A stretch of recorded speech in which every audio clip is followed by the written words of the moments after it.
నా ప్రార్థనా మందిరములో వారిని ఆనందింపచేసేదను. నా బలిపీఠం మీద వారు అర్పించు దహన బలులను నాకు అంగీకారములగును. నా మందిరము సమస్త జనులకు ప్రార్థనా మందిరం అనబడును. Even them will I bring to my holy mountain and make them joyful in my house of prayer. Their burnt offerings and their sacrifices shall be accepted upon mine altar, for mine house shall be called a house of prayer for all people. దేవునికి పరిశుద్ధ నామమునకు స్తోత్రం. ఈ వాక్యము ఇశ్రాయేల్ జనుల కొరకు రాయబడిన వాక్యము కాదు.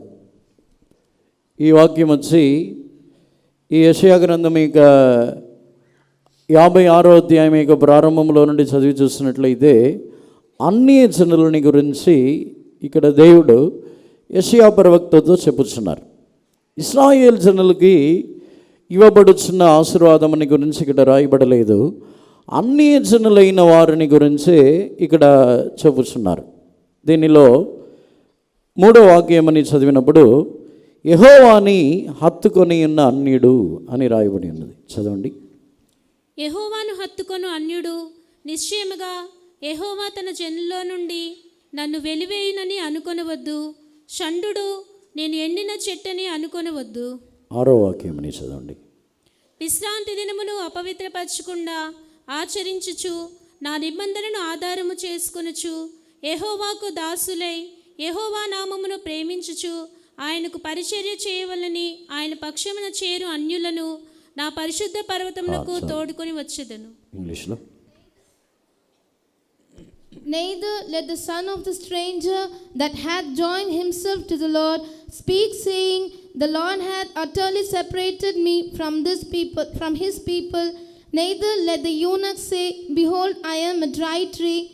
Also the sons of the stranger that joined themselves to the Lord to serve him and to love the name of the Lord, to be his servants, everyone that keepeth the Sabbath from polluting it and taketh hold of my covenant. దేవునికి పరిశుద్ధ నామమునకు స్తోత్రం. ఇక్కడ అన్ని జనులు యెహోవాని హత్తుకొని ఉన్న అన్యుడు తాను వెలివేయబడునని అనుకొనవద్దు. అన్యుని గురించి రాయిస్తున్నారు. 6వ వాక్యములో కూడా దేవుని యొక్క విశ్రాంతి దినములని ఆచరించి ఆయన యొక్క కట్టడలని అనుసరించి నడుచుచున్న అన్యుడు. అంటే దీన్ని బట్టి ధ్యానించినట్లయితే మనమే ఆ జనులము. ఇప్పుడు ప్రస్తుత కాలములో 12 గోత్రములుగా ఉన్న ఇశ్రాయేల్ జనుల గురించి ఇక్కడ రాయబడలేదు.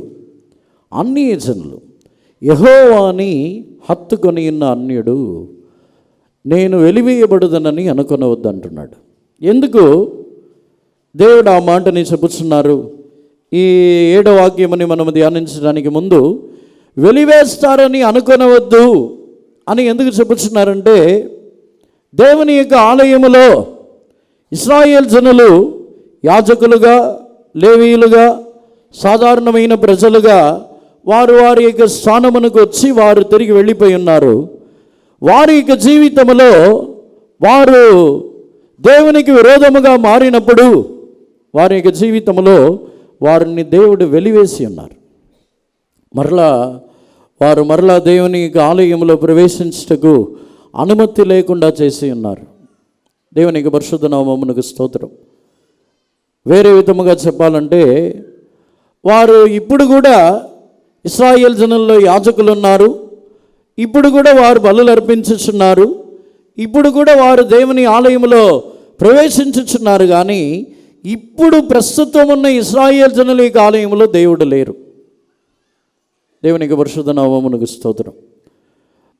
చెప్పవాలంటే ఇప్పుడున్న ప్రస్తుతం ఉన్న యాజకత్వములో ప్రస్తుతము పాత నిబంధన కాలమని బట్టి ఆచరించుచున్న యాజకత్వములోనూ బలు అర్పించటములోనూ పాత నిబంధన కాలమని బట్టి వారు ఆరాధించుచున్న ఆరాధనలోనూ దేవుడు అక్కడ లేరు.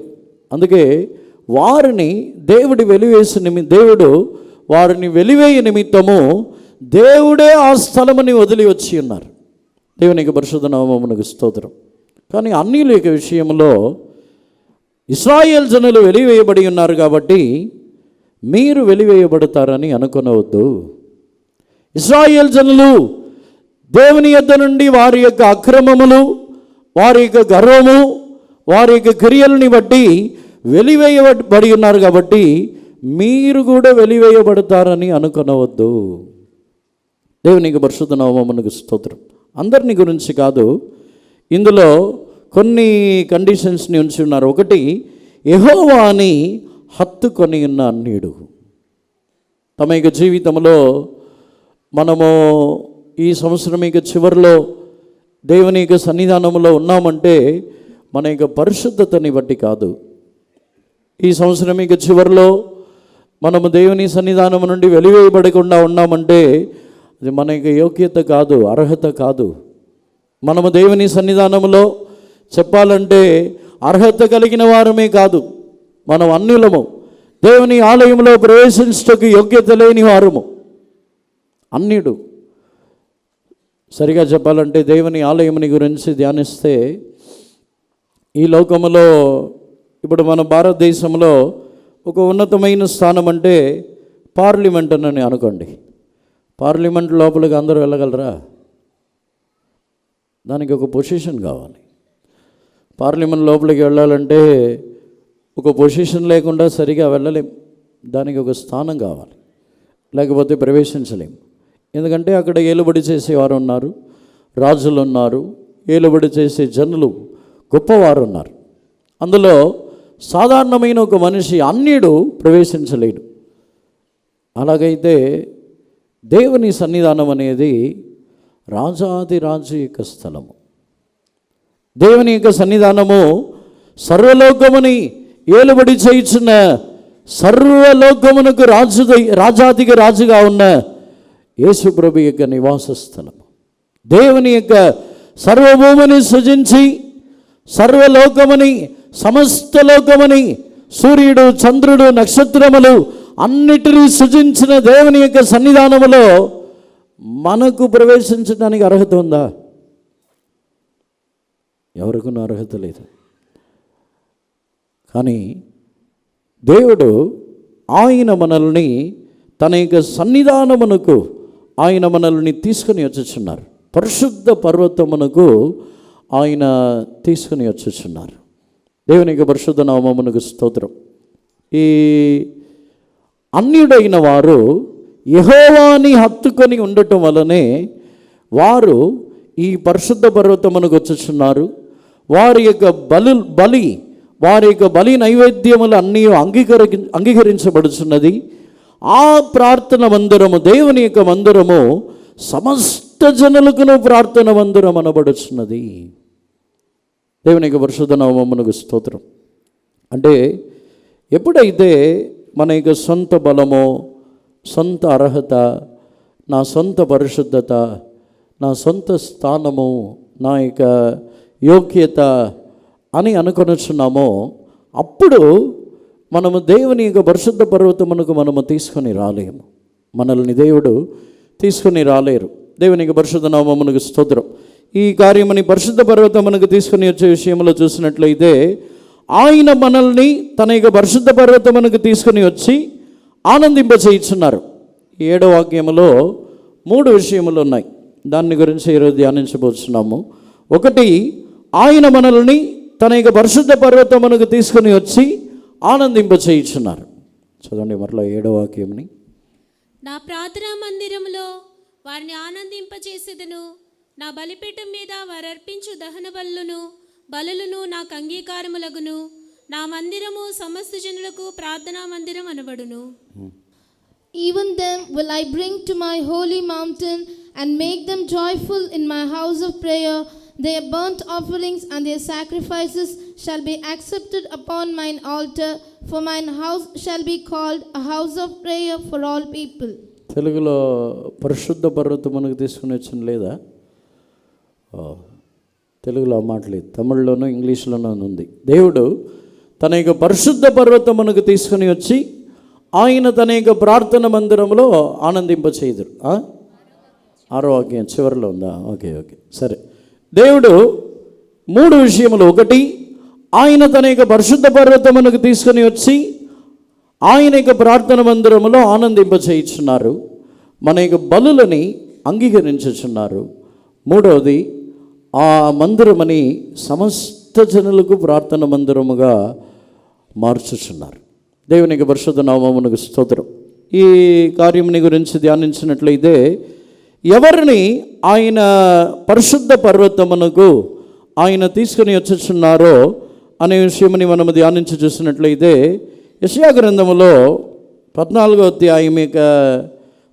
అధ్యాయంలో చదివినప్పుడు, వేకువ చుక్క అనబడే దూత తాను కూడా ఆ పరిశుద్ధ పర్వతమునకు ఎక్కుదును, పరిశుద్ధ పర్వతమునకు వెళ్ళుదునని తాను కూడా అనుకొని ఉన్నాడు. చదవండి, యెషయా గ్రంథము 14వ అధ్యాయము 13వ వాక్యం నుండి చదవండి. నేను ఆకాశమునకు ఎక్కిపోయేదను, దేవుని నక్షత్రములకు పైగా నా సింహాసనమును హెచ్చింతును, ఉత్తర దిక్కుననున్న సభాపర్వతం మీద కూర్చుందును, మేఘమండలం మీదకి ఎక్కుదును, మహోన్నతునితో నన్ను సమానునిగా చేసుకొందును అని నీవు మనసులో అనుకుంటివి కదా. For thou hast said in thine heart, I will ascend into heaven, I will exalt my throne above the stars of God, I will sit also upon the mount of the congregation in the sides of the north. దేవునికి పరిశుద్ధ నామమునకు స్తోత్రం. పరిశుద్ధ పర్వతమునకు నేను తీసుకొని వచ్చేదను. ఈ యెషయా గ్రంథములో చదివినప్పుడు, ఈ వేకువ చుక్క లూసిఫర్ అనబడే దూత తనకు తానే నేను ఎక్కుదును, ఆ ఉత్తర దిక్కునున్న సభా పర్వతములో ఆ పరిశుద్ధ పర్వతముని నేను ఎక్కుదును అని చెప్పుచున్నాడు. మనకు మనమే నిశ్చయముగా వెళ్ళలేము. దేవునికి పరిశుద్ధ నామమునకు స్తోత్రం. ఎందుకు నేను తీసుకుని వచ్చేదనని చెప్పుచున్నారంటే, ఆ అన్యుడు యెహోవాని మాత్రమే హత్తుకొని ఉన్నవాడు. యెహోవాని మాత్రమే, అన్ని విషయములలో యెహోవాని మాత్రమే హత్తుకొని ఉండగలిగినవాడు. తన యొక్క పరిశుద్ధత విషయములో, తన యొక్క నీతి విషయములో, తాను చేయుచున్న ప్రతి పనుల్లో, తాను చేయుచున్న సహాయములలో, తాను చేయుచున్న ఎటువంటి గొప్ప కార్యములు, చిన్న కార్యములు ఏదైనా సరే తాను హత్తుకొని ఉన్నది యెహోవాని మాత్రమే. మనుషుల్ని ఆనుకొనుచున్నవాడు, లేకపోతే తనకు తానే నేను ఒంటరిగా పైకి వెళ్ళగలను, ఒంటరిగా నేను పైకి ఉన్నతమైన అనుభవమునకు వెళ్ళగలనని అనుకున్న వారిని ఈ పరిశుద్ధమైన పర్వతం మనకు తీసుకొని రావట్లేదు. దేవునికి పరిశుద్ధ నామమునకు స్తోత్రం. ఒక విధముగా ఎవరైనా నేను ఇశ్రాయేల్ జనుల్లాగా నాకు హక్కు ఉంది, నాకు అర్హత ఉంది అని చెప్పి వారికి వారే ప్రవేశించాలని అనుకునినా వారు కుష్ఠరోగులుగా మారిపోయి ఉన్నారు. ఉజ్జియా రాజు తనకు తానే అర్హత కలిగిన వాడని ఎంచి, ఎందుకంటే అంతకుముందు వరకు తాను ఒక యథార్థమైన జీవితము, భక్తిగల జీవితము, ఒక దేవునికి ఇష్టమైన జీవితం అన్నింటినీ చేసిన వెంటనే తాను అర్హుడు అనుకొని దేవుని ఆలయంలో తాను ప్రవేశించి ఉన్నాడు. దేవుడు అక్కడ అనుమతించలేదు.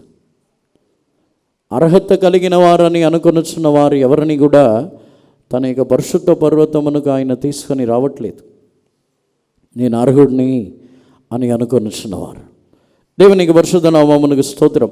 నేను అన్నిన్నే, నేను అర్హత లేని వ్యక్తినే, నాకు యోగ్యత లేదు, ఆయనను దేవుని హత్తుకొని ఉన్నవారు వారు.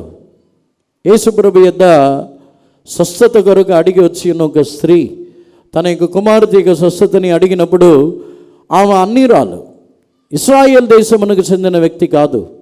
కానీ ఆమె వచ్చి అడిగినప్పుడు యేసుప్రభు కూడా కుక్క పిల్లలకు వేయటము, దేవుని పిల్లల యొక్క రొట్టెని కుక్క పిల్లలకు వేయటము యుక్తము కాదు అని చెప్పి ఆపినను ఆమె దేవుని హత్తుకొనుచున్నది.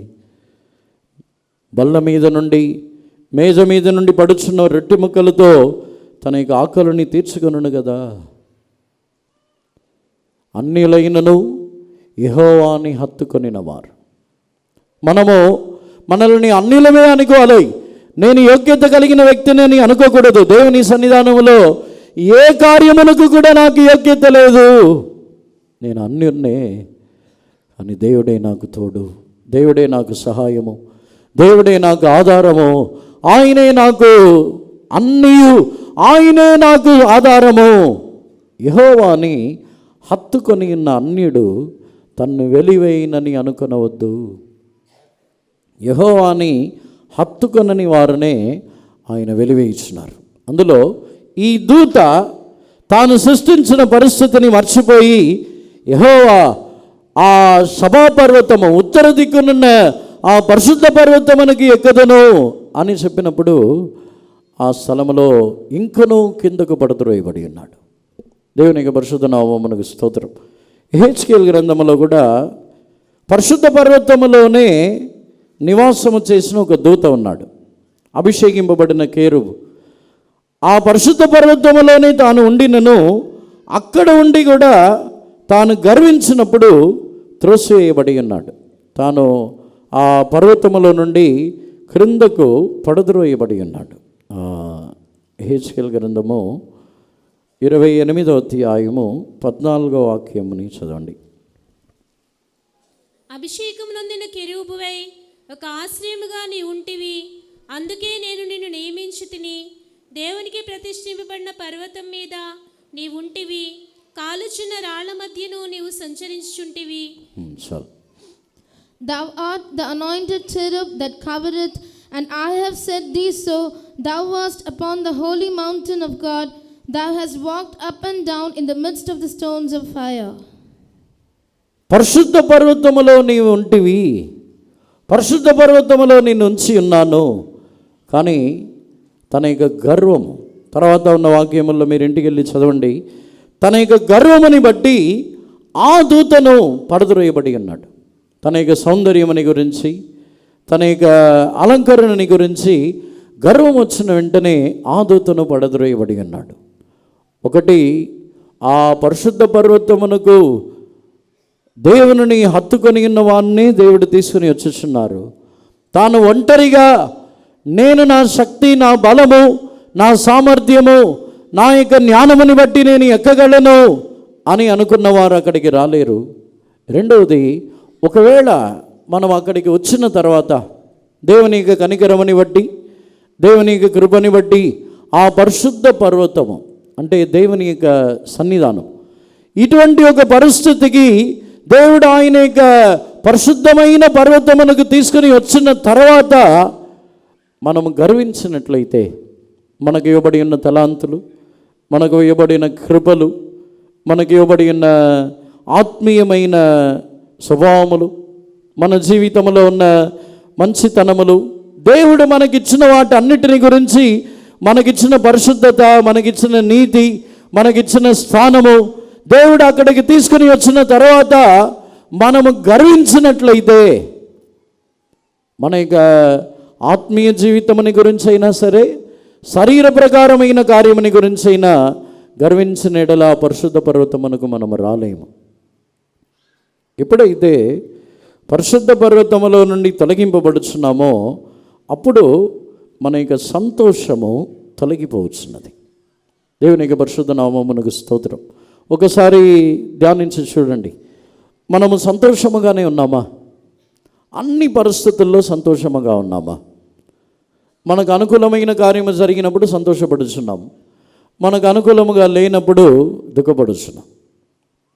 మన జీవితంలో మనం ఆశీర్వదింపబడినప్పుడు, మనకు సమృద్ధిగా అన్నీ దొరికినప్పుడు సంతోషపడుచున్నాం, అవి దొరకకుండా పోయినప్పుడు దుఃఖపడుచున్నాం. మనము కోరినట్టే మనకు మంచి జాబు, కోరినట్టే చదువు, మనము కోరుకున్నట్టే అన్నీ జరిగినప్పుడు సంతోషపడుచున్నాం. మనము కోరుకున్నట్టు జరగకుండా వేరే విధముగా జరిగితే దుఃఖపడుచున్నాం. పరిస్థితులని బట్టి మన యొక్క సంతోషము మారుచున్నది. ఒక స్థిరమైన సంతోషం మనకుందా? ఈరోజు దేవుని సన్నిధానములో ధైర్యముగా చెప్పగలరా, ఎల్లప్పుడూ నేను సంతోషముగా ఉన్నాను? ఎవరైనా ఉన్నారా? ఎల్లప్పుడూ నేను సంతోషముగా ఉన్నాను, ఏ విషయం గురించి నేను దుఃఖపడట్లేదు, ఎల్లప్పుడూ నేను ఆనందముగా ఉన్నాను అనే వాళ్ళు ఎవరైనా ఉంటే చేతులు ఎత్తని చూద్దాం. ఎవరు లేరా? దేవునికి పరిశుద్ధ నామమునకు స్తోత్రం.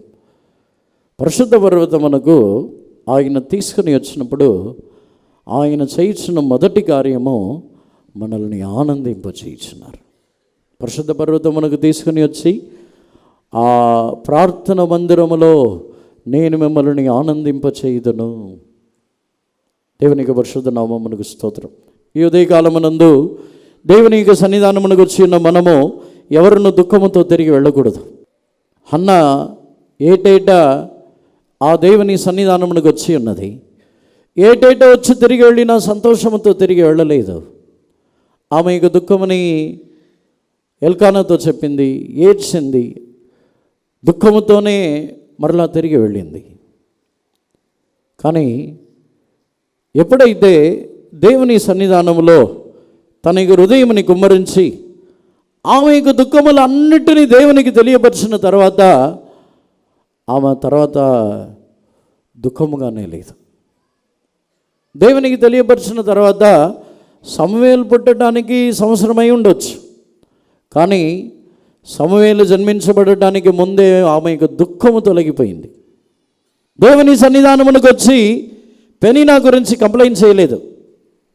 చాలామంది యొక్క అనుభవం దుఃఖముతోనే తిరిగి వెళ్ళడానికి కారణం ఏమిటంటే మన యొక్క జీవితముని గురించి దేవుని దగ్గర కుమ్మరించకుండా వారిని గురించి వీరిని గురించి, వారు ఇలా చేశారు, వీరు ఇలా చేశారు, ఇలా నన్ను మాట్లాడారు, నన్ను బాధ పెట్టారు, నన్ను హింసించారు, ఇతరుల గురించే ఏడ్చి వెళ్తాం.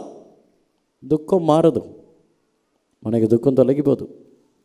హన్నా యొక్క దుఃఖము ఎప్పుడు తీసివేయబడిందంటే ఎప్పుడు ఆమెని ఆ పరిశుద్ధ పర్వతమునకు, ఆ ప్రార్థన మందిరమునకు ఎప్పుడు తీసుకుని వచ్చి ఉన్నారంటే ఏటేటో వచ్చినప్పుడు కాదు, తన యొక్క హృదయముని కుమ్మరించిన ఆ రోజే ఆమె పరిశుద్ధ పర్వతమునకు వచ్చి ఉన్నది. దేవునికి పరిశుద్ధ నామమునకు స్తోత్రం. ఈరోజు మనం వచ్చి వ్యర్థముగానే తిరిగి వెళ్ళకూడదు. ఈరోజు కంప్లైంట్ చేయడానికి మనం రాలేదు. దేవుని దగ్గర ఎవరి గురించి కంప్లైంట్ చేయొద్దు, మన గురించి మాత్రం చెబుదాం. మన యొక్క జీవితంలో ఉన్న కొరతల్ని చెబుదాం, మనకు కావలసిన ఆత్మీయమైన అనుభవాన్ని చెప్దాం. నాకు కృప లేదు ప్రభా, కృప ఇవ్వండి. నేను బలహీనని ప్రభా, నా బలహీనతని మార్చండి. నా స్వభావములు ఇంకనూ మారాలి ప్రభా, నా స్వభావములని మార్చండి. నేను స్థిరము లేకుండా ఉన్నాను, నన్ను స్థిరపరచండి. మనల్ని గురించి దేవుని యొక్క సన్నిధానంలో కుమ్మరించబడినప్పుడు ఆ సంతోషమని ఇచ్చుచున్నారు.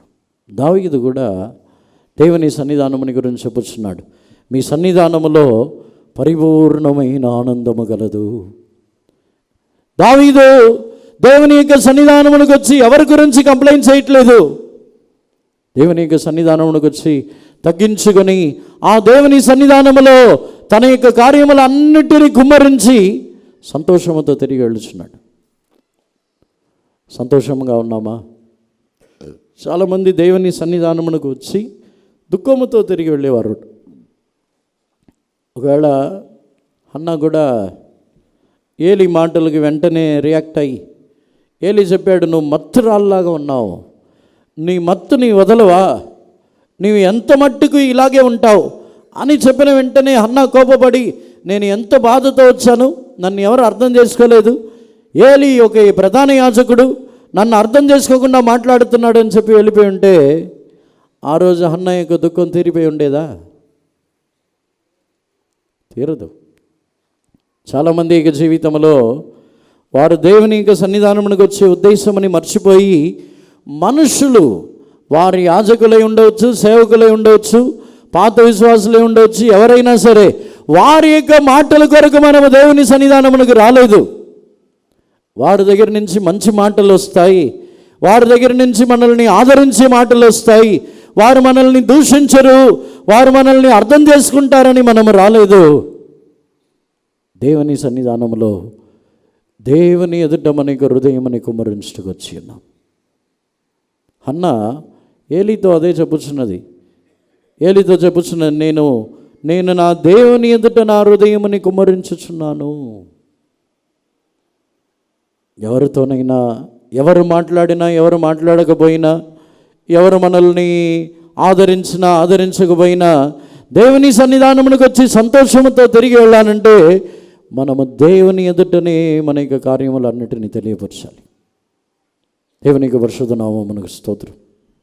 సంతోషముతో మన జీవితంలో పరిశుద్ధ పర్వతమునకు వచ్చినప్పుడు, ఆయన యొక్క సన్నిధానమునకు వచ్చినప్పుడు దేవుడు మనకు అనుగ్రహించుచున్న ఒక గొప్ప ఆశీర్వాదము, ఒక పూర్ణమైన సంతోషము. ఈ సంతోషంతో ఉంటే చాలు, వ్యాధి రాదు.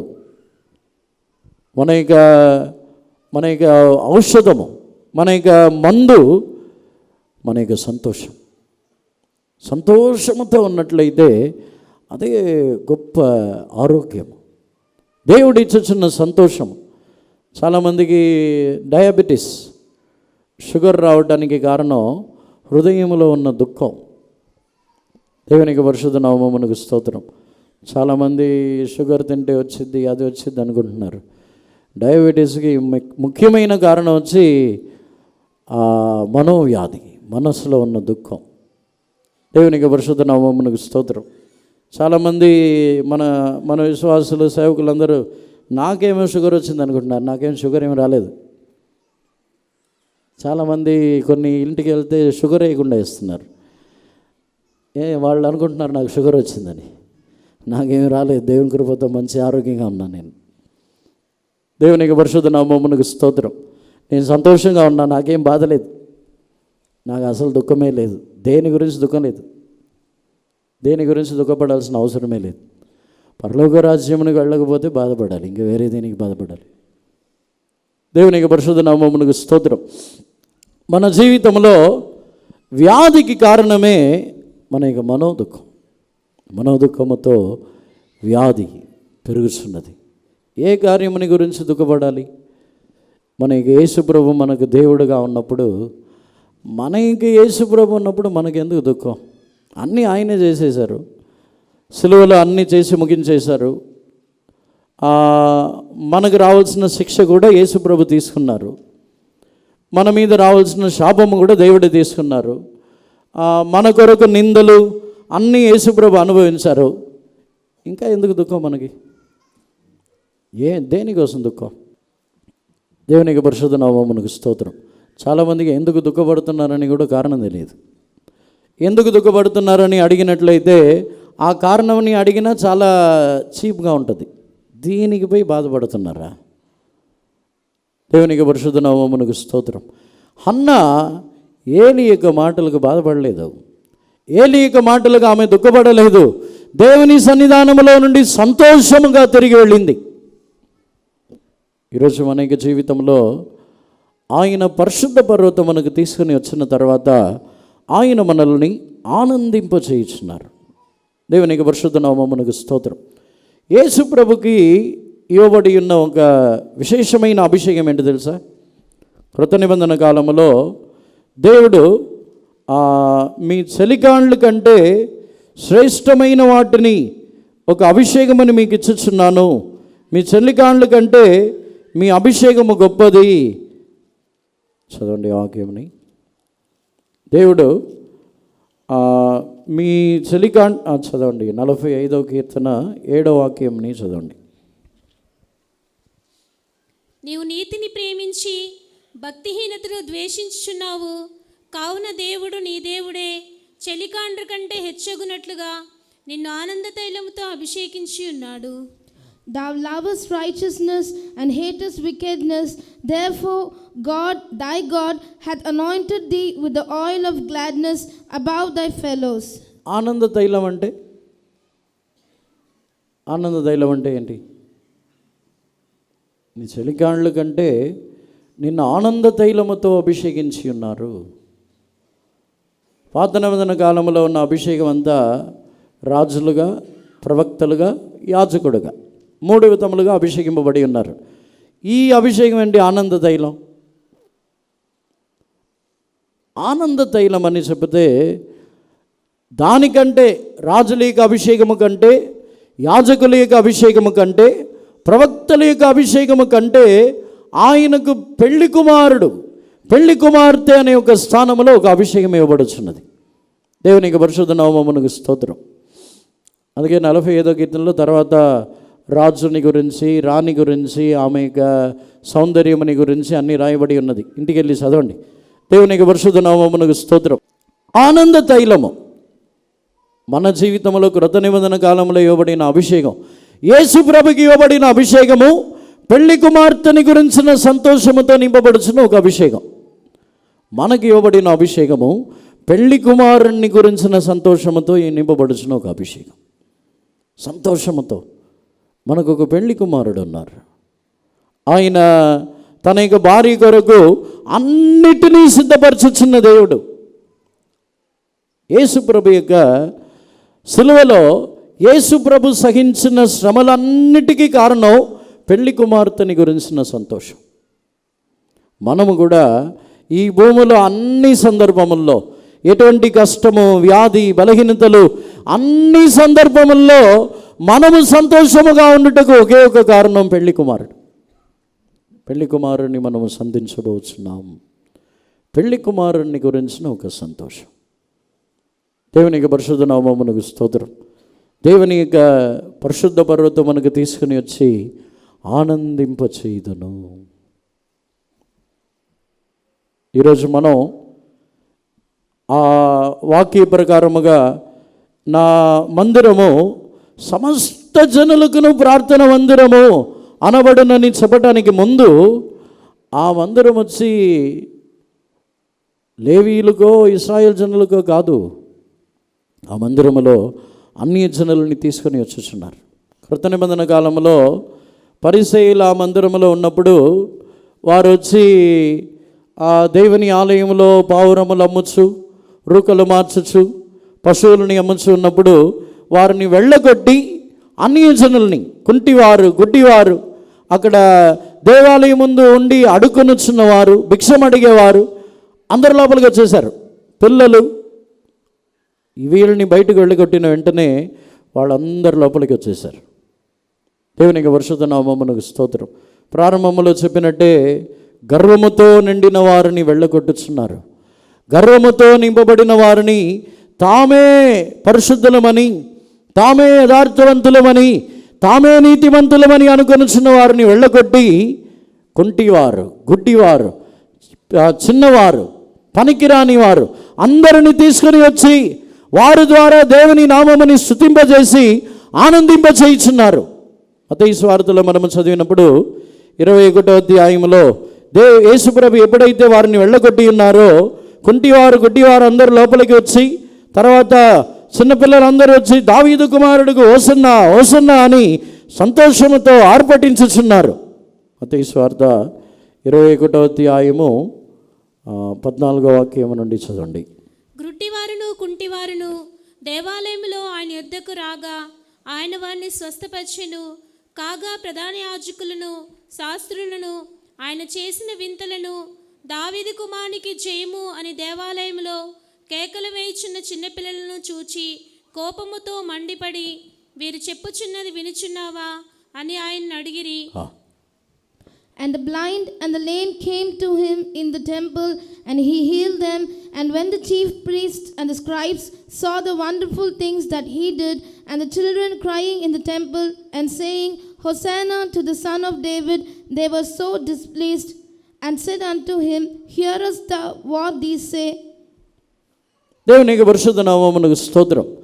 యేసు ప్రభు పావురములు అమ్మేవారు, రూకలు మార్చేవారు, ఈ పరిసయ్యులు వీళ్ళందరినీ వెళ్ళగొట్టిన తర్వాత కుంటివారు, గుడ్డివారు, అక్కడ చిన్నపిల్లలు అందరి లోపలికి వచ్చి దావీదు కుమారుడికి హోసన్నా, వారికి సంతోషం, ఆనందం. ఎందుకంటే ఈ పరిసయ్యులు ఆ పావురములు అమ్మేంత వరకు, ఆ రూకలు మార్చేంతవరకు వీళ్ళందరూ లోపల రాలేకపోయారు. లోపలికి రావడానికి వారి దగ్గర డబ్బులు లేవు. వాళ్ళు వారి యొక్క జీవితంలో వారి యొక్క బలిని తీసుకొని వస్తే అంగీకరించేవారు లేరు. అక్కడ వారి యొక్క బలిని వారు ఇంటిలో నుంచో, వారి యొక్క పేదవాళ్ళు, వారు దరిద్రులు వాళ్ళ ఇంట్లో నుంచి వాళ్ళు ఏమైనా వాళ్ళ మందలో నుంచి ఏమైనా గొర్రెనో పావురములను తీసుకొస్తే యాక్సెప్ట్ చేయరు.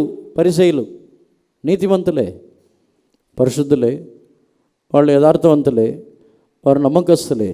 కానీ వీళ్ళు తీసుకుని వచ్చే బలిని అంగీకరించరు, యాక్సెప్ట్ చేయరు. ఇది చెల్లదు, ఇక్కడ కొను అంటారు. దేవాలయంలో కొను, మేము అమ్ముచున్నాం, దీన్ని యాక్సెప్ట్ చేస్తామంటారు. అందుకే అక్కడ యెషయా గ్రంథంలో రాయబడి ఉన్నది, మీ బలి నైవేద్యములన్నిటినీ నేను అంగీకరిస్తాను. అందుకే చెప్తున్నారు, ఎందుకంటే వాళ్ళు అంగీకరించలేదు, వాళ్ళని బయటకు తరిమారు. మీ బలి యాక్సెప్ట్ చేయం మేము.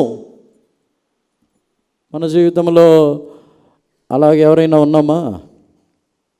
దీనులు దరిద్రులైన వారిని అంగీకరించకుండా వారిని త్రోసివేయించున్నామా? వారి యొక్క బలులని అంగీకరించడం లేదా?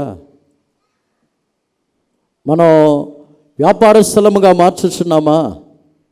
ఇవి వద్దు. పరిసయ్యుల యొక్క స్వభావం ఏంటంటే, ఇది మాకు వద్దు, దీన్ని మేము అక్సెప్ట్ చేయం. వారు మనపూర్వకముగా తమకు తోచిన వాటిని వారు తీసుకుని వచ్చుచున్నప్పుడు, ఇది బాగలేదు, మా దగ్గర కొని అంటారు. మేము చెప్పినట్టు తీసుకురా అంటారు. మేము చెప్పినట్టు కొనుక్కురా, మేము చెప్పిన వస్తువుని తీసుకునిరా, అప్పుడు యాక్సెప్ట్ చేస్తాం. అందుకే యేసుప్రభు ఏం చేశారంటే, మీరేం యాక్సెప్ట్ చేయక్కర్లేదు, వాళ్ళందరినీ బయటకు తరిమి నేను యాక్సెప్ట్ చేస్తానని చెప్పి అందరినీ తీసుకొచ్చారు. వాళ్ళు వచ్చిన తర్వాత బలులు లేవు, బలి అర్పించడం లేదు. వారు ఓసన్నా ఓసన్నా, దావీదుకు కుమారునికి ఓసన్నా ఓసన్నా అని ఆర్పటించుచున్నారు. దాన్ని యాక్సెప్ట్ చేస్తున్నారు, దాన్ని ఒప్పుకోవట్లేదు. దాన్ని కూడా ఒప్పుకోవట్లేదు వాళ్ళు పెద్దలందరూ. వీరిని ఆపరా, వీరు చెప్పేది మీరు వినరా, దాన్ని కూడా యాక్సెప్ట్ చేయట్లేదు వాళ్ళు. కానీ యేసు ప్రభు వాళ్ళని ఆపొద్దు, నేను యాక్సెప్ట్ చేస్తానంటున్నారు. వారి యొక్క స్తుతులని నేను ఒప్పుకుంటాను, వారి యొక్క బలిని, వారి యొక్క స్తోత్రములని నేను ఒప్పుకుంటాను. దేవుని యొక్క పరిశుద్ధ నామమునకు స్తోత్రం. ఈరోజు మన దేవుని యొక్క సన్నిధానములో ఏ విధముగా వచ్చుచున్నాం? ఆయన యెహోవాని హత్తుకొని ఉన్నవాడు వెలివేయబడడు. యెహోవాని హత్తుకొనిన వానిని ఆయన తన యొక్క పరిశుద్ధ పర్వతమునకు తీసుకుని వచ్చి ఆయన యొక్క ప్రార్థన మందిరములో ఆనందింపచేయుచున్నారు. వారి యొక్క బలి, వారి యొక్క దహన బలి, వారి యొక్క బలులన్నిటినీ అంగీకరించుచున్నారు. నా బలిపీఠం మీద అక్కడ దేవుడు మాట్లాడుతున్నప్పుడు, నా ప్రార్థన మందిరము, నా బలిపీఠము, నా పరిశుద్ధ పర్వతం అంటున్నారు. అది ఎవరికి సొంతం కాదు. చదవండి మరలా ఆ వాక్యమని. యెషయా గ్రంథం 56 వాక్యంలో, నా ప్రార్థనా మందిరములో వారిని ఆనందింపజేసేదను, నా బలిపీఠం మీద వారు అర్పించు దహన బలులను నాకు అంగీకారములగును, నా మందిరము సమస్త జనులకు ప్రార్థనా మందిరం అనబడును. Even them will I bring to my holy mountain and make them joyful in my house of prayer. Their burnt offerings and their sacrifices shall be accepted upon mine altar, for mine house shall be called a house of prayer for all people. దేవుడు ఇక్కడ చెప్పినప్పుడు నా పరిశుద్ధ పర్వతము, నా ప్రార్థన మందిరము, నా బలిపీఠము అని చెప్తున్నారు. ఎవరికి సొంతం కాదు అది. దేవుడు ఒక వ్యక్తిని యెహోవాని హత్తుకొనిన వాడు వెలివేయబడకుండా ఉండటకు చెప్పుచున్నారు. ఈ మందిరము ఎవరికి సొంతం కాదు. ఈ మందిరములో లోపలికి రమ్మని చెప్పడానికో రావద్దని చెప్పడానికో ఎవరికి నా అధికారము లేదు. ఈ మందిరము నాది, నా ప్రార్థన మందిరము, ఇది నా పరిశుద్ధ పర్వతము, నాది, ఏ మనుషులది కాదు. భూమిలో జన్మించబడి ఉన్నతమైన స్థాయిలో ఉన్న ఒక వ్యక్తి వచ్చి ఈ మందిరములో ఉండకూడదని చెప్పడానికి ఎవరికి అధికారం లేదు. నాది అంటున్నారు. నా పరిశుద్ధ పర్వతము, నా ప్రార్థన మందిరము, నా బలిపీఠము. అక్కడ ప్రత్యేకముగా చెప్పుచున్నారు, అన్యుడు నన్ను హత్తుకొనిన వారిని నా పరిశుద్ధ పర్వతమునకు తీసుకొస్తాను.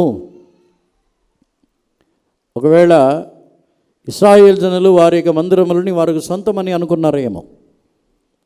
దేవుడు ఈ మాటని మాట్లాడే సమయంలో ప్రవచనముగా చెప్పుచున్నారు, ఇశ్రాయేల్ జనులు వారి యొక్క జీవితంలో దేవుడే వారిని మందిరము కట్టమన్నారు. దేవుడు ఇచ్చిన ఆశీర్వాదముల ద్వారా కట్టి ఉన్నారు. ఐగుప్తులో నుండి వచ్చినప్పుడు ఏమీ తీసుకుని రాలేదు. ఐగుప్తుల యొక్క సొమ్మునే దోచుకుని వచ్చారు, సంపాదించుకొని ఏమి రాలేదు. వారు ఇక్కడ కనాన్ దేశమునకు వచ్చి ఏమీ సంపాదించలేదు. దేవుడిచ్చిన ఆశీర్వాదముల ద్వారానే వారు బ్రతికి ఉన్నారు. పాలను తేనెను ప్రవహించే దేశమునకు తీసుకుని వచ్చి ఇవన్నీ చేసిన తర్వాత ఇశ్రాయేల్ జనులు అనుకున్నారు, ఏమో మేమే కట్టిన మందిరం, మా మందిరం ఇది, మా మందిరము లోపలికి ఎవరిను రాకూడదు. ఈ పరిశైలిక పరిస్థితిని చూస్తే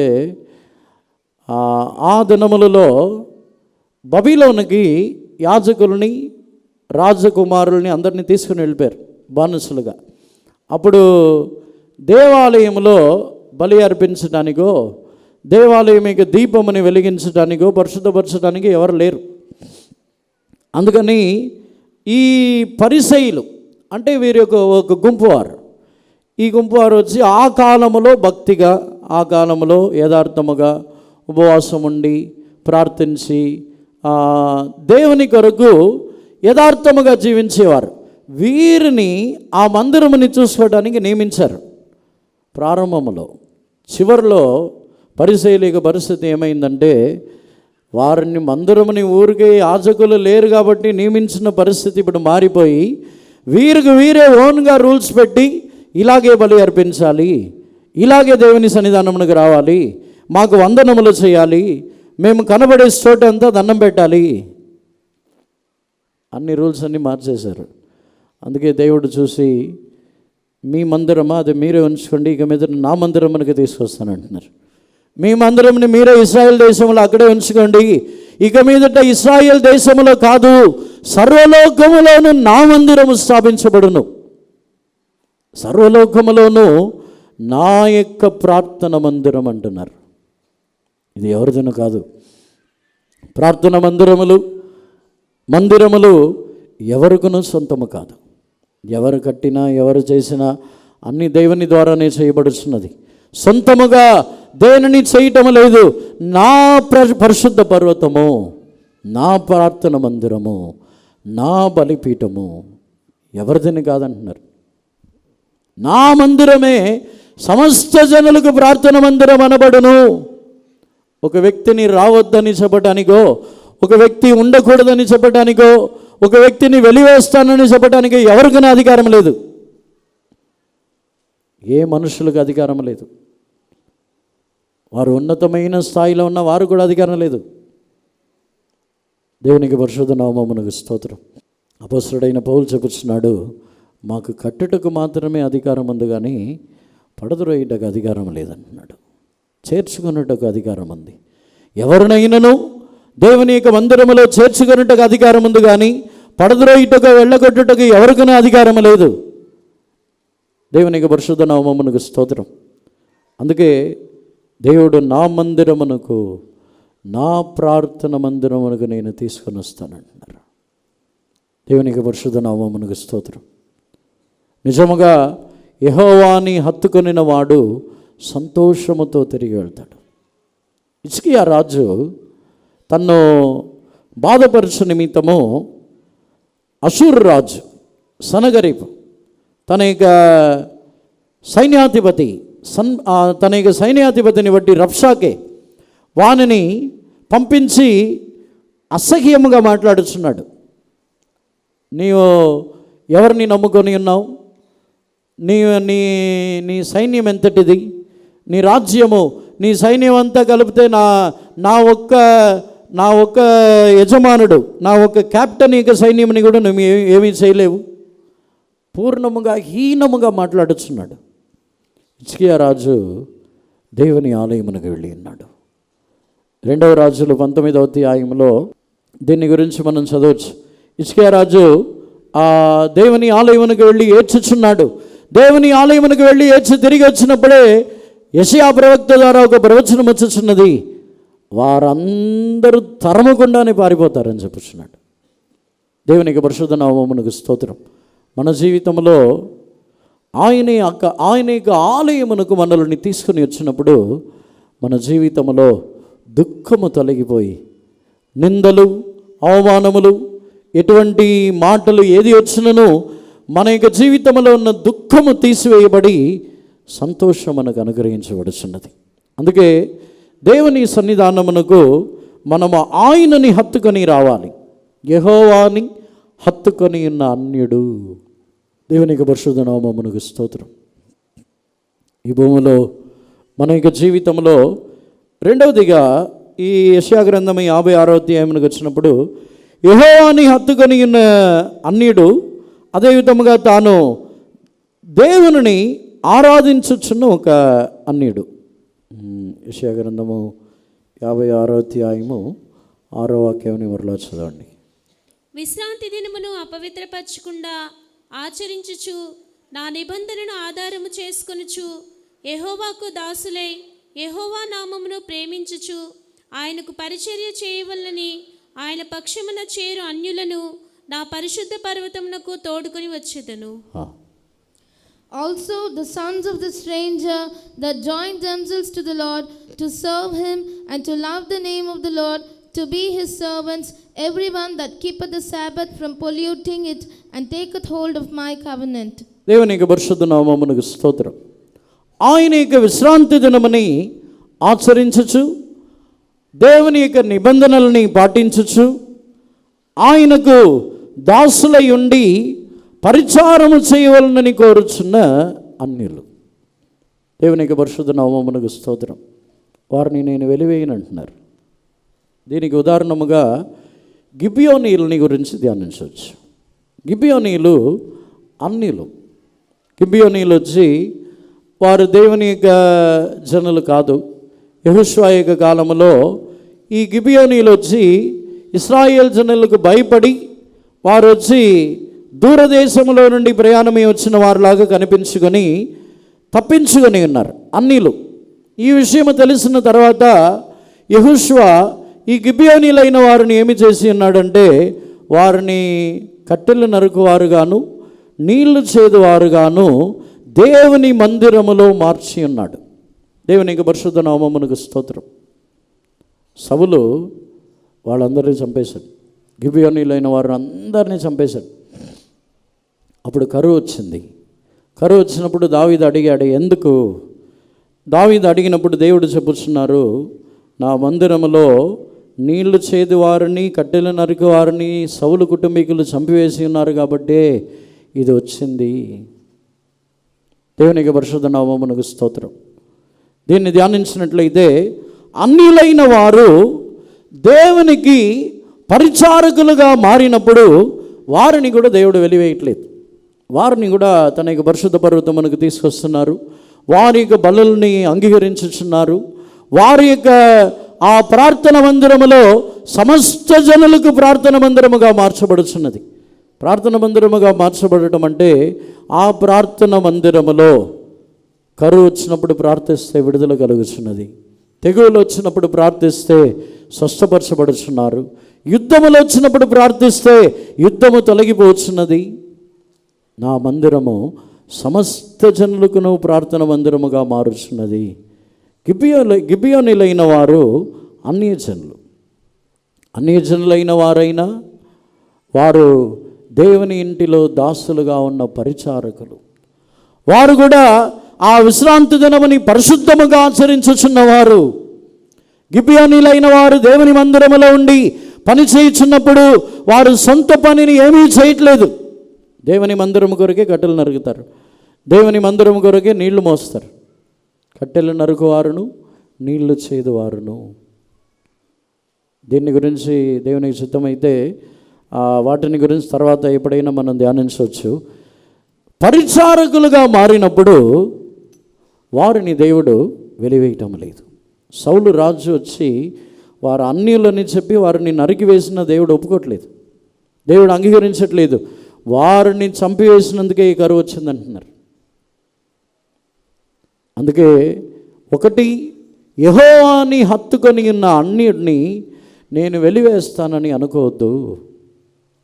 నేను ఏమీ కాదు, నేను నిష్ప్రయోజనమైన వానని, నాకు సొంత బలము లేదు, సొంత జ్ఞానము లేదు, నాకు సొంత తెలివి లేదు, అనుభవము లేదు, దేవుడే నాకు ఆధారము అనుకున్న వారిని దేవుడు వెలివేయటం లేదు. అదేవిధముగా దేవుని మందిరములో, దేవుని యొక్క సన్నిధానములో విశ్రాంతి దినములు పరిశుద్ధముగా ఆచరించుచు ఆయన యొక్క నిబంధనలని పాటించుచు, అంటే గిబియోనీయులైన వారు అందరూ కూడా విశ్రాంతి దినములో పరిశుద్ధముగా ఆచరించుచున్నారు. వారు తమ యొక్క సొంత పనులని చేయరు. వారు దేవుని మందిరంలో ఉన్న కార్యములని చేస్తూ ఉంటారు. వారు దాసులుగా, పరిచారకులుగా, దేవుని మందిరంలో వారు పరిచారకులుగా మారి ఉన్నారు. మనుషులకు కాదు. వారు గిబియోనీలైన వారు వచ్చి పరిచారకులుగా మారింది మనుషులకు కాదు. బలి అర్పించడానికి కావలసిన కట్టెలని వారు మోయాలి. వారు ఆ ఇత్తడి గంగాళములో ఆ నీళ్ళని కాళ్ళు చేతులు కడుక్కొనుటకు వాళ్ళు నీళ్లు మార్చుచూ ఉండాలి, పోయబడుచు ఉండాలి. వారు నీళ్లు మోయిచు బలి అర్పించిన తర్వాత ఉన్న కల్మషములు, రక్తము, అక్కడ ఉన్న కల్మషములు అన్నిటినీ శుభ్రము చేస్తూ ఉండాలి. పరిచారకులుగా మారి ఉన్నారు. దేవుని మందిరములో దాసులుగా, పరిచారకులుగా ఉన్నవారు ఎన్నడూను వెలివేయబడరు. దేవుని మందిరములో అధికారులుగా మారాలి. దేవుని మందిరములో నేను ఒక అధికారిగా, కమాండర్గా మారాలని అనుకుంటే మనల్ని తరిమేస్తారు. దేవుని మందిరంలో దేవునికి సౌలు వచ్చి ఎప్పుడైతే రాజుగా అభిషేకం ఇవ్వబడిన తర్వాత కొన్ని రోజులు పరిచారకుల్లాగానే ఉన్నాడు.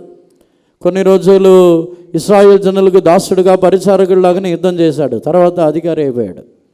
తర్వాత తానే అధికారి, తాను చెప్పినట్టే జరగాలి, తానే అధికారిగా మారిపోయి స్వభావం అంతా మారిపోయి అసూయ వచ్చేసింది. దావీదుకి ఎక్కువ చెప్తున్నారా? దావీదు గురించి పొగడుతున్నారు, నన్ను వదిలేశారా?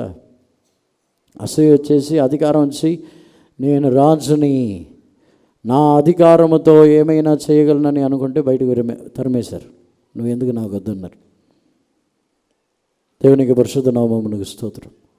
దేవుని మందిరములో పరిచారకులు వెలివేయబడరు. దేవుని మందిరములో ఆయనకి విశ్రాంతి దినమని ఆచరించుచు పరిచారకులుగా మారుచున్న అన్యులు పరిశుద్ధ పర్వతమునకు వస్తారు, వెలివేయబడరు.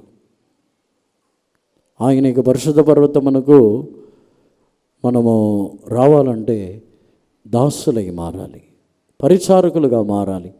మనం ఎవరికి కమాండర్లం కాదు, మిలిటరీ కమాండర్ లాగా ఉంటాం మనం. ఐగుప్తులో ఇశ్రాయేల్ జనులు అనేకులు బాధపడిన వారు ఎవరంటే టాస్క్ మాస్టర్స్. వారు జనుల్ని హింసించి బాధపట్టేవారు. దేవునికి పరిశుద్ధ నామమునకు స్తోత్రం. మన జీవితంలో టాస్క్ మాస్టర్ లాగా మారిపోకూడదు. మనం ఎవరు అధికారం, మనకు ఎవరు అధికారం ఇవ్వలేదు, మనం ఎవరికున్న అధికారము కాదు. మనం పరిచారకులము. మనము దేవుని మందిరములో, దేవుని ఇంటిలో పరిచారకులుగా ఉంటే ఈ 3 అనుభవములను ఇస్తున్నారు. పరిచారకులు దేవుని మందిరములో అధికారిగా మారిన పరిసయ్యుల్ని బయటకు వెళ్ళగొట్టి బయట ఆవరణముల్లో భిక్షమడుగుచు దేవుని కొరకే ఎదురు చూస్తున్న దాసులైన వారిని తీసుకొని వచ్చారు. ఈరోజు మనం పరిచారకులుగా మారితే మనం బయటకు వెళ్ళగొట్టబడకుండా ఉంటాం. ఈ సంవత్సరం ఇక చివరిలో దేవుని యొక్క మందిరములో మనము నిలిచి ఉన్నామంటే కేవలము దేవుని యొక్క కృప మాత్రమే, కేవలము దేవుని యొక్క కనికరం మాత్రమే. అందరిని కూడా కన్నులు మూసుకున్నదము. ఈరోజు తగ్గించుకున్నట్లయితే మనం సంతోషముతో తిరిగి వెళ్ళవచ్చు. ఆయన యొక్క పరిశుద్ధ పర్వతమునకు తీసుకుని వచ్చి ఆయన యొక్క ప్రార్థన మందిరములో మనల్ని ఆనందింపచేయుచున్నారు. మనం అన్యులము, కానీ యెహోవాని హత్తుకొని అన్యుడై ఉండాలి. నేను అన్యుడినే, నాకు యోగ్యత లేదు, నాకు అర్హత లేదు, నాకు జ్ఞానము లేదు, నా జీవితంలో నేను ఎంత మాత్రమున అర్హత లేని వ్యక్తినే, నాకు దానికి యోగ్యత లేదు, దేవుని నేను అనుకొని ఉన్నాను. ఏ కార్యమునకైనా ఒక సేవ చేయుటకు దేవుణ్ణి నేను అనుకోవాలి, ఒక పని చేయుటకు దేవుణ్ణి నేను అనుకోవాలి. సొంత జ్ఞానమని కాదు, సొంత బలమని కాదు, సొంత సామర్థ్యమని కాదు, దేవుడే నాకు సహాయకుడు.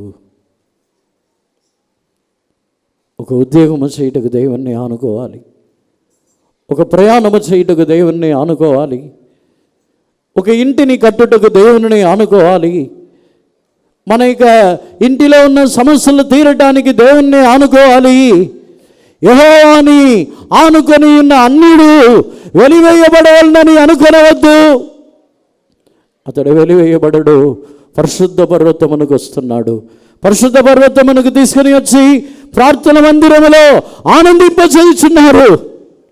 అన్యుడే, కానీ లోపల సంతోషము. దేవుని మందిరములో పరిసయ్యులు ఉన్నంత వరకు ప్రవేశించకూడని వాళ్ళందరూ యేసు ప్రభు వారిని వెళ్ళగొట్టిన తర్వాత అందరిని ప్రవేశించి దావీదు కుమారుడికి హోసన్నా అని సంతోషించుచున్నారు. ఈరోజు మనకు ఎంత సంతోషమో. ఎవరును ప్రవేశించకూడని, ఎవరిని నివాసము చేయకూడని వెలుగులో నివాసము చేయించిన దేవుని సన్నిధానములో మనల్ని ప్రవేశింపజేసి ఉన్నారు. మన దుఃఖములని తీసివేయుచున్నారు. మనకు ఆయన సంతోషమని ఇచ్చుచున్నారు. ఎవరు తోడుగా ఉన్నా లేకపోయినా యుగ సమాప్తి వరకు నేను మీకు తోడై ఉందునని చెప్పుచున్నారు. మనల్ని ఆనందింపచేయుచున్నారు. మనల్ని ఎంత సంతోషింపచేయుచున్నారంటే మనల్ని కుమారుడు కుమార్తెల కంటే శ్రేష్టమైన నామముని ఇస్తున్నారు. అదే ఆ యెషయా గ్రంథం 56వ అధ్యాయము 4వ వాక్యములో చదువుతున్నాము. కుమారులు కుమార్తెలకు ఇవ్వబడుచున్న నామము కంటే శ్రేష్టమైన నామముని నీకు ఇస్తున్నాను.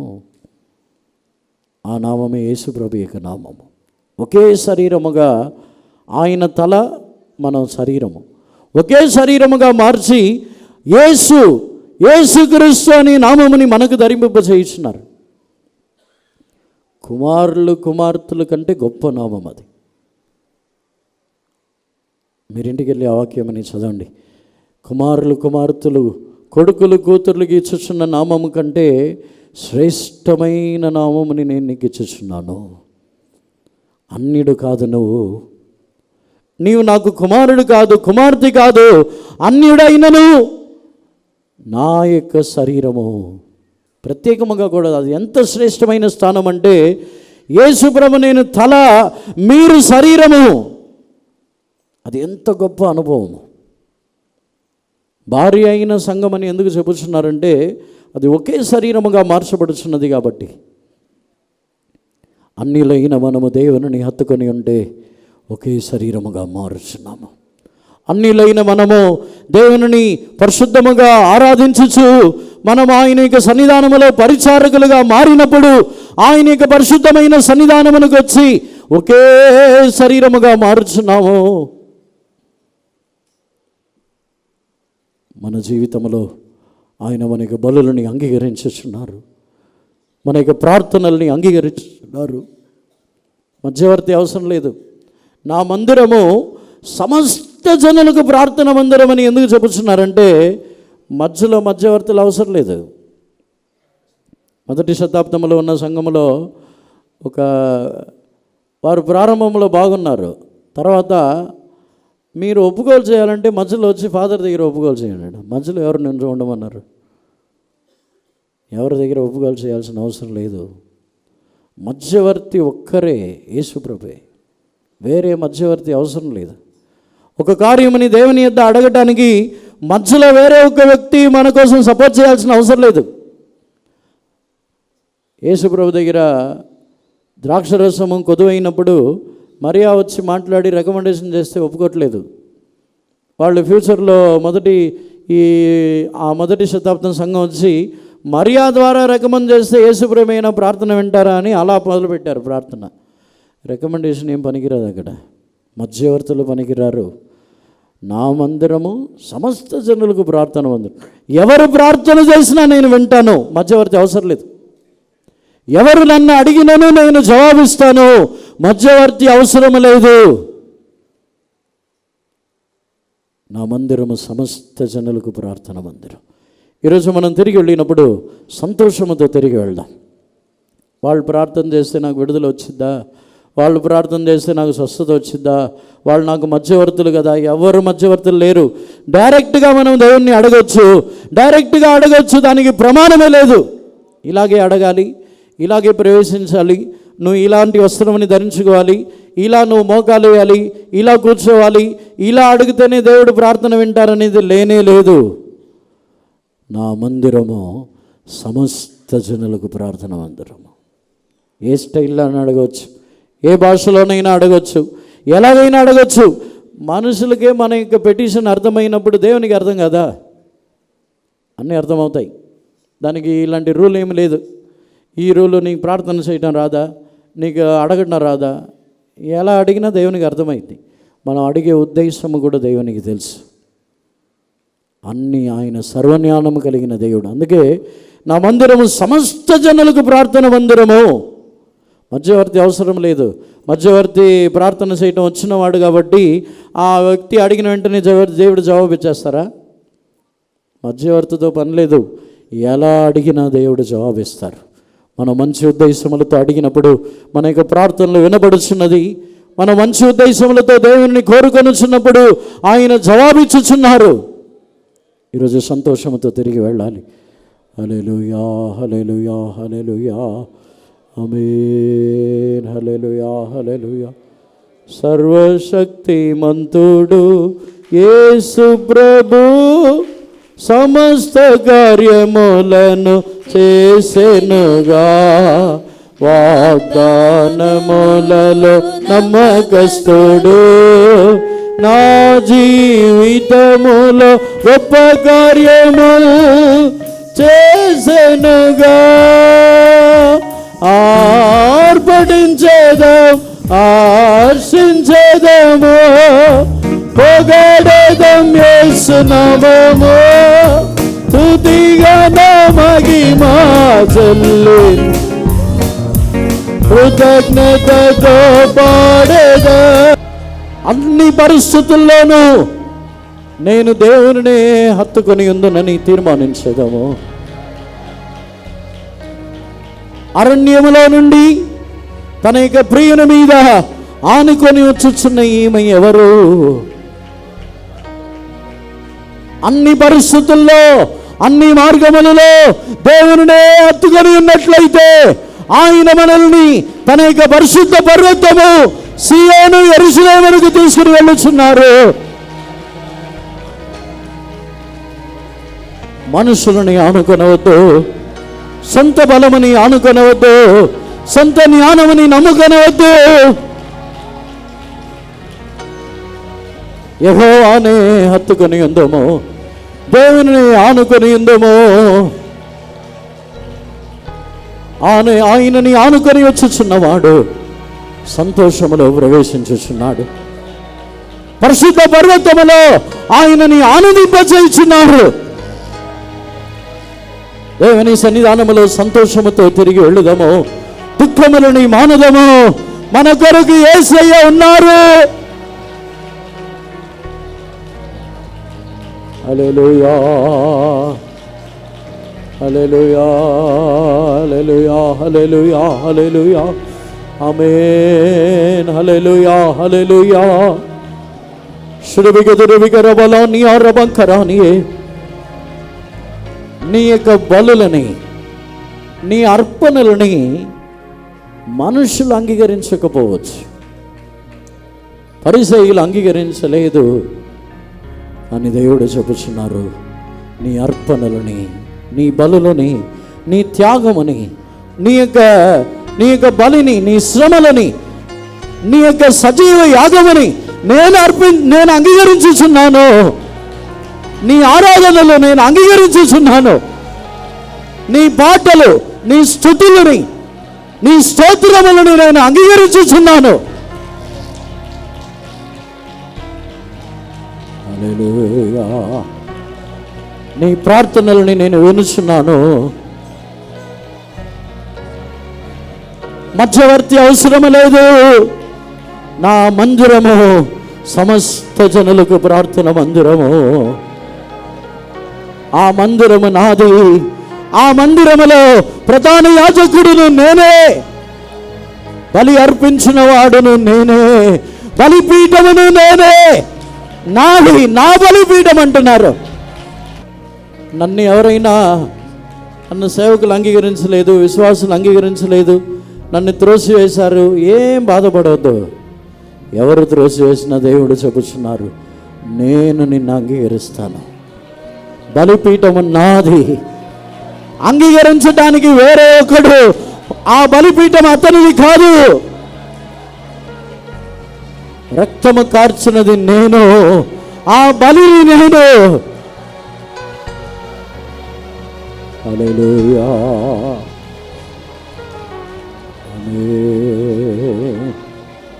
హల్లెలూయా, హల్లెలూయా. శ్రువిగదురవిగరవలాని ఆరమంకరాన్ని. హల్లెలూయా, ఆమేన్. ఈరోజు మన దేవుడు మన నిమిత్తము, అన్యులుగా ఉన్న మనల్ని సంతోషింపచేయ నిమిత్తము ఈ ఉదయకాలములో మన మధ్యలో వచ్చి ఉన్నారు కనుక అందరిని సరి దేవుని స్తోత్రించదము. స్తోత్రం, స్తోత్రం, స్తోత్రం, స్తోత్రం.